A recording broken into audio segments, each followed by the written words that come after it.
Kwa majina naitwa Musa Wilson Magawa, mwanafunzi wa Kilimanjaro Institute of Technology and Management, natoka kozi ya IT DIT2. Siku ya leo tulikuwa tumekuja hapa Exim Bank kwa ajili ya hatua fupi kwa ajili ya wanafunzi wa IT kuweza kujifunza yale mambo ambayo tunasoma darasani, je, katika uhalisia wa kawaida huwa yanaenda vipi. Ndani tulivyokuwa tumeweza kuingia, tumeweza kuonyesha katika department tofauti. Kuna department ya security, kuna department ya database, department ya communication au watu wanaweza kudili na wateja wao wa Exim Bank. Kwa upande wangu nimeweza kupata fursa mbalimbali za kuweza kujifunza, kama mfano kwenye masuala ya security. Tunaweza kujifunza security mbalimbali ambazo tunaweza tukaziengage katika website zetu ama katika application ambazo tunakuwa tunazidevelop kama as a developer, kwamba kwa aina za security ambazo kuna firewall ni aina security ambayo iliwepo. Pia ukizingatia kuna masuala ya antivirus ambayo unaweza kuweka ndani ya kompyuta yako. Lakini vile vile katika masuala ya database kuna masuala kama ya SQL server na kadhalika.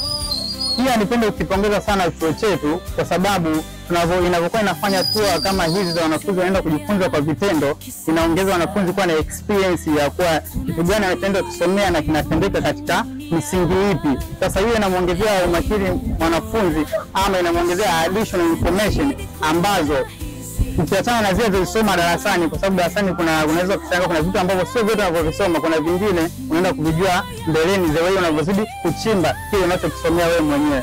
Kwa hiyo nikipongeza sana chuo chetu kwa kuweza kufanya hizi tour, na hii tour ni sio ya kwanza, ni tour nyingi ambazo zimeweza kufanyika katika kozi tofauti, sio IT pekee yake, hata business.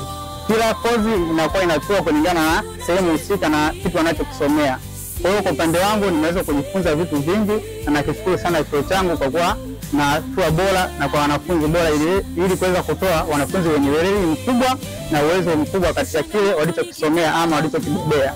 Pia nipende kutoa shukrani zangu za dhati kwa uongozi wa Exim Bank kwa kuweza kutoa nafasi hii ya wanafunzi wa IT kutoka chuo cha Kilimanjaro Institute of Technology and Management kuja kuweza kujifunza kwa vitendo katika department zao tofauti kama nilivyotaja hapo mwanzoni ya IT. Lakini hiyo ilikuwa ni special kwa sababu tuliokuja hapa ni watu tunaosoma kozi ya IT.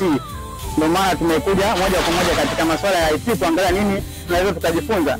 Lakini vile vile nikazie kidogo kwamba unapokuja kusoma chuo cha Kilimanjaro Institute of Technology and Management katika kozi especially kama ya IT, kuna fursa nyingi ambazo mwanafunzi akitoka hapa anaweza akajiajiri mwenyewe, sio mpaka ajiriwe. Mfano kuna mambo mengi ambayo yanapatikana katika social media, unaweza kaangalia ukatembea link kama inaitwa Bugbounty, link ambayo inaweza kutumika kwa madeveloper kuweza kuainisha ama kutafuta weakness ambazo makampuni tofauti huwa wanaposti kazi zao, alafu wanakuwa wanaangalia kama kuna hackers, wanaweza kuangalia kama kuna weakness ambayo unaweza ukaipata.